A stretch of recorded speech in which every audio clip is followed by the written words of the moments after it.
હું તો અડીખમ જ છું ને, હું તો અડીખમ જ રહેવાનો અને જોડે બીજા કેડી બેન આવ્યા એટલે ઓર મજબૂત થવાના અમે બધા કામ કર્યા છે તાર તો આ બધી આવસ્થી આવી છે ને કોઈ આવે જ નહીં આય અને અમે તો રાજપૂત છો અમારા વિશે તો ભાજપે અમારા લોહી ઉકળેલો રાજપૂત ને હોલા તો ભાજપ વોટ હાલો જિંદગીમાં એનો મૂર્ખોને કાઢાડવાનો અમને અનાજ ભાવતો નથી રાજપૂત વિશે પણ ખૂન બળે.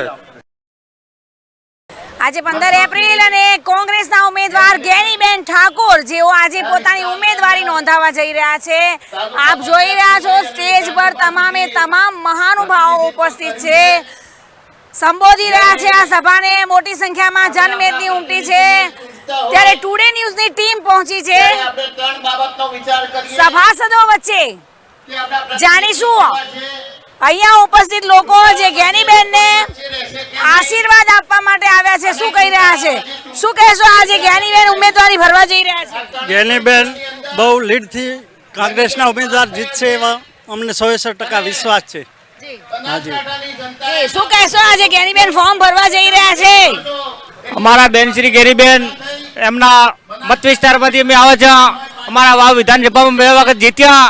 અમારી નાનામાં નાના લોકોની સમસ્યા પૂરી કરે છે, એમનું કામ પૂરું કરે છે એટલે એમનું કામ બોલે છે અને અમારા જ્ઞાનીબેન 100% જીતશે ને જીતશે. જી, ધારાસભ્ય તરીકે વાવમાં શું કામ કર્યા છે જ્ઞાનીબેન? જ્ઞાનીબેને ધારાસભ્ય તરીકે ગામડામાં રોડોનું કામ કર્યો છે, તળાવોનું કામ કર્યા છે, ટોટલ કામો કર્યા છે અને આર્થિક રીતે પણ સહાય મદદ કરે છે દવાખાનામાં નાનથી. જી જી જી. આવો જાણીશું પબ્લિક જે લોકો જ્ઞાનીબેનને આજે આશીર્વાદ આપવા માટે પધાર્યા છે શું કહી રહ્યા છે. આવો જાણીશું. જ્ઞાનીબેન ઉમેદવારી ભરવા જઈ રહ્યા છે, શું કહેશો? આજે જ્ઞાનીબેન ઉમેદવારી ભરવા જઈ રહ્યા છે ના સમર્થનની અંદર આજે 1 લાખ સહખર્ચ એમના સહખર્ચે આવેલા છે અને આજે અહીંયા સંકલ્પ કરશે કે 1 લાખ લોકો મોમેરા પેટે 151 વોટ પેટે એમને દાન કરશે બેનને. 7 તારીખે 151 1 લાખ લોકો 151 એને જે 14 રૂપિયે મતદાન કરીને એમને દાન કરે એમ જ્ઞાનીબેનનો વિજય કરશે. આપનું નામ? મારું નામ સોમાભાઈ માજરાણા. અને આપ ક્યાંથી આવો છો? હું અહીંયા પાલનપુર તાલુકાનું મારું ગામ પખાણવા છે. જી જી. શું કહેશો આજે જ્ઞાનીબેન ફોર્મ ભરવા આવ્યા છે, શું કહેશો વડીલ? હા, જ્ઞાનીબેન 4 લાખ વોટે જીતશે. એવું એમ? હા. તમે ક્યાંના છો? અમે વાવ તાલુકાના. વાવ તાલુકાના છો. એમની સાથે આ વાવ તાલુકામાં જ્ઞાનીબેન ધારાસભ્ય છે, શું કામ કર્યા છે?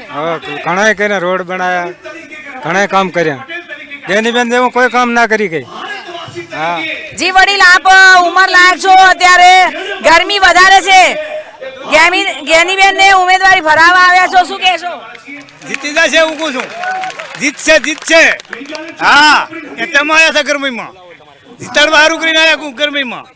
જ્ઞાનીબેન જીતશે એવી રીતે એમને એમ નથી આવ્યા. અહીં તો હવે થાવું છે થાય છે પણ જ્ઞાનીબેન જીતી જશે. તો આપ જોઈ રહ્યા છો ઉંમરલાયક લોકો છે, વડીલો છે અને અહીંયાથી વાવ તાલુકો ઘણો દૂર છે પાલનપુરની આસપાસથી. વડીલ, આપ જ્ઞાનીબેન ને ફોર્મ ભરાવા આવ્યા છો, શું કહેશો? અમે જ્ઞાનીબેન 200 વોટ લઈને આપશે. 200 વોટનું બી દાન કરશે જ્ઞાનીબેન મોમેરા. હા, અમારે રહેવું દિયોદર. તમારું ગામ દિયોદર? હા, દિયોદર. ગરમી પડી રહી છે, શું કહેશો?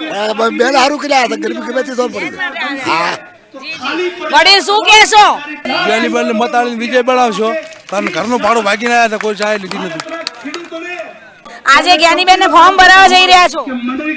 બનાસકાંઠાની અમારા રોડો અવસર આવ્યો છે અને આજે અમે એકદમ અરગથી બેનને ફોર્મ ભરવા માટે આવ્યા છીએ, સ્વયં ખર્ચે આવ્યા છીએ અને 7મી તારીખે અમે ઉત્સાહથી વોટિંગ કરશું અને બેનને 5 લાખની લીડથી અમે જીતાડશું. આપ જોઈ રહ્યા છો ગાદલા બેઠક છે એટલે તમામે તમામ સભાસદો અહીંયા ગાદલા પર વિરાજમાન છે, બહેનો પણ છે. ક્યાંથી આવ્યા છો બા? ક્યાંથી આવ્યા છો? કયા ગામથી? પોથાવાડા તાલુકાથી. પાંથાવાડાથી આવ્યા છો. ગરમી પડી છે, જ્ઞાનીબેન ફોર્મ ભરવા જઈ રહ્યા છે, શું કહેશો? લાભ છે જ્ઞાનીબેનને લાભવાના હાથમાં. અમે ધન્યવાદથી આવીએ છીએ. જ્ઞાનીબેનની અમારે કોંગ્રેસમાં આનવા છે જેવી અમારી વિનંતી. શું કહેશો વડીલ, ક્યાંથી આવ્યા છો? ભાભર તાલુકામાંથી આવ્યા છે. અહીંયાથી ભાભર તાલુકો કેટલો દૂર હશે?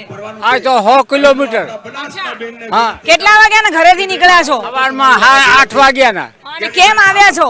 ગેનીબેન ને જીતાડવા આવ્યા છે. હા. ભાભર તાલુકાના છો, ગેનીબેન ત્યાં ધારાસભ્ય છે, વાવ તાલુકામાં કેવા કામ કર્યા છે? કામ કર્યા છે તાર તો આ બધી અવસ્થા આવી છે ને કોઈ આવે જ નહીં. આય હારામાં હારા કામ કર્યા છે. પછી કોઈનું મહિનું છું અહીંયા હાજરી આલી છે, લગ્નમાં હાજરી આલી છે, કોઈ હારે ભલે બીજું કામ હોય એમાં બધે હાજરી આલી છે. રાત દિવસ બેન મોંઘતા જ નથી. એના કારણે આ વસ્તી આટલી ભેળી થઈ છે.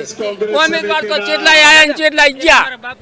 આ કોંગ્રેસ સરકારના બનાવેલા સ્કૂલો કોંગ્રેસ સરકારે બનાવી, સિવિલો કોંગ્રેસ સરકારે બનાવી. શું એમને બનાવ્યું? અત્યારે કે છે રાશન કાર્ડ BPL એ કોંગ્રેસ સરકારે બનાવ્યા. નશાળમાં મધ્યાહન ભોજન ઇન્દિરા સરકારે બનાવી. અને મારી સાથે મારી સિંધી સમાજનો 22,000 વોટ છે, એ પણ હું કોંગ્રેસ સાથે સંબદ્ધ છું.